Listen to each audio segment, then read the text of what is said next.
Hi everyone, welcome to my YT channel. तो आज जो मैं बात करने वाला हूँ एनएयू के एडमिशन से रिलेटेड है, जो कि बहुत सारे सवाल खड़े कर रहे हैं कि एडमिशन होगा भी या फिर नहीं होगा। तो जो एनएयू ने आर्टिकल जारी करा है उसमें से दो आर्टिकल है। एक में आर्टिकल ये बता रहा है कि एडमिशन नहीं होगा, एक आर्टिकल से पता चलता है कि एडमिशन नहीं हो सकता है, लेकिन दूसरे आर्टिकल में दिखाया जा रहा है कि एडमिशन होगा ही होगा। तो इस बार में जो एडमिशन होने वाला है थोड़ा कुछ ज़्यादा ही कंफ्यूजन है, क्योंकि 2 साल से जो सेशन है वो खाली जा रहा है। 2022-23 में जो सेशन था वो खाली जा रहा है। अब इसका रीज़न क्या है? इसका जो रीज़न है बहुत बड़ा सवाल खड़ा करता है कि यूनिवर्सिटी है बट जो सुविधाएं होनी चाहिए बतौर वो सुविधाएं है ही नहीं। तो यूजीसी के द्वारा जो मान्यता है वो किस तरह से मिल सकता है? प्रोफेसर कुलपति केसी सिन्हा जो आर्टिकल में बयान दे रहे हैं कि बहुत जल्द एडमिशन स्टार्ट होने वाला है। तो ये किस बिनाम पे बोल रहे हैं ये तो मुझे समझ में नहीं आ रहा। 10 लाख से ज़्यादा विद्यार्थी इंतजार कर रहे हैं कि एडमिशन कब से होने वाला है। सो चलिए मैं इस पर विस्तार से मैं आपको बताता हूँ कि पहला आर्टिकल में क्या है और दूसरे आर्टिकल में क्या है। तो चलिए शुरू करते हैं।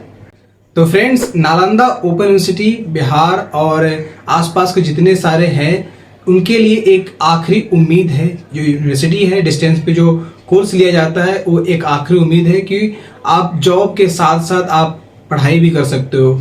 आगे के कोर्स जो है, आप जो स्टडी है वो आप जारी रख सकते हो, किसी और काम में होते हुए भी आप कर सकते हो।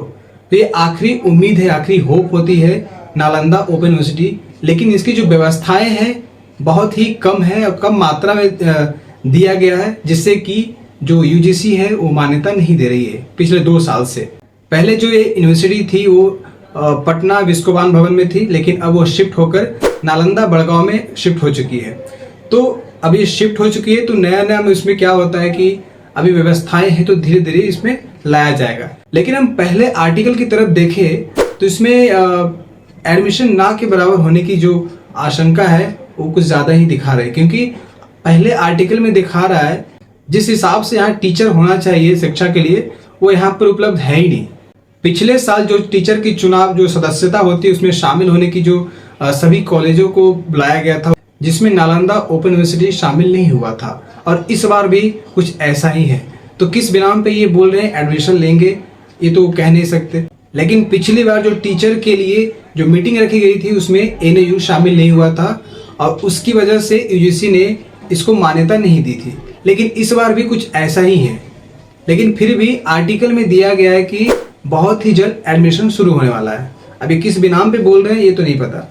1 महीने बाद आपको पता चल जाएगा कि एडमिशन स्टार्ट हो रहा है या नहीं हो रहा है। बात पहले आर्टिकल की जाए तो उसमें साफ साफ दिया गया है कि टीचर की जितनी सारी पद है वो खाली है। पिछले साल भी खाली थी और इस बार भी खाली है, जिसकी वजह से जो यूजीसी है वो मान्यता नहीं प्राप्त कर रही है। लेकिन दूसरे आर्टिकल की बात की जाए तो उसमें साफ साफ दिया गया है कि जो एडमिशन की जो प्रोसेस है वो अगले महीने से शुरू हुई, मतलब सितंबर महीने से ये शुरू कर दी जाएगी। क्योंकि दूसरे आर्टिकल में साफ साफ लिखा गया है कि गुरुवार को यानी कि बृहस्पतिवार को जितने सारे डॉक्यूमेंट्स है वो यूजीसी को सौंप दी जाएगी मान्यता के लिए और बहुत ही जल्द एडमिशन शुरू हो जाएगी। लेकिन मुझे जहाँ तक लगता है ऐसा कुछ नहीं होने वाला है, क्योंकि अगर फैक्ट देखा जाए तो अब टीचर की जो व्यवस्था है वहाँ पर है नहीं। पूरी की पूरी यूनिवर्सिटी खाली है, मतलब सिर्फ कंप्यूटर कोर्स को लेकर टीचर है वहाँ पे बतौर, बाकी जो 115 कोर्सेज को लेकर जो पहले स्टडी हुआ करती थी एनएयू में वो अभी उस पद में टीचर जो है वो खाली है। तो जब टीचर है ही नहीं तो आपको मान्यता कहाँ से मिलेगी? तो जो बार बार डिक्लाइन कर रहा है यूजीसी एनएयू को वो इसी कारण के कर रहा है, क्योंकि वहाँ पर टीचर की जो उपलब्धता होनी चाहिए वहाँ पर नहीं है, जिसकी वजह से वो मान्यता प्राप्त नहीं कर रहा है। बात यहाँ पर सी ग्रेड, ए ग्रेड और बी ग्रेड की नहीं है, बात यहाँ पर है जो व्यवस्था होनी चाहिए स्टूडेंट की वहाँ पर अब नहीं है, जिसकी वजह से वो मान्यता रद्द कर दी जा रही है। तो आपने पहला आर्टिकल देखा जिसमें लिखा है साफ साफ कि जो टीचर की जो स्थान है, पद है वो खाली है, और दूसरे आर्टिकल में देखा कि सितंबर महीने में मतलब अगले महीने में एडमिशन शुरू होने वाली है। तो आप बस इंतजार कर सकते हो उस पल का कि एडमिशन हो रही है या नहीं हो रही है। इसके अलावा आप कुछ नहीं कर सकते। और मेरा मानना ये है कि जहाँ शिक्षक नहीं है वहाँ यूजीसी मान्यता क्यों दे? अगर मान्यता नहीं दिया तो एडमिशन शुरू कैसे होगा? बहुत सोचने वाली बात है कि यूनिवर्सिटी बहुत विशाल बना दिया गया है, बहुत अच्छा बना दिया गया है, लेकिन वो किसी और यूनिवर्सिटी के टीचर पर निर्भर है।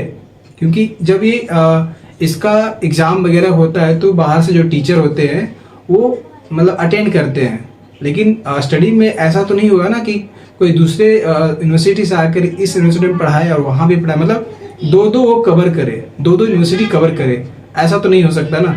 तो जहाँ तक मुझे लगता है कि एडमिशन नहीं होगा, इस साल भी नहीं होगा, क्योंकि जब तक पद खाली है तब तक एडमिशन नहीं होगा।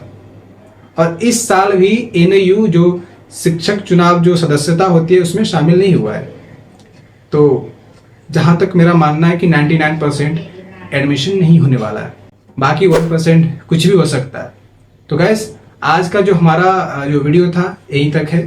फिलहाल आप इसमें क्या सोचते हैं और क्या आपकी जो राय है और क्या आपके पास जो जानकारी है वो आप कमेंट बॉक्स में कर सकते हो।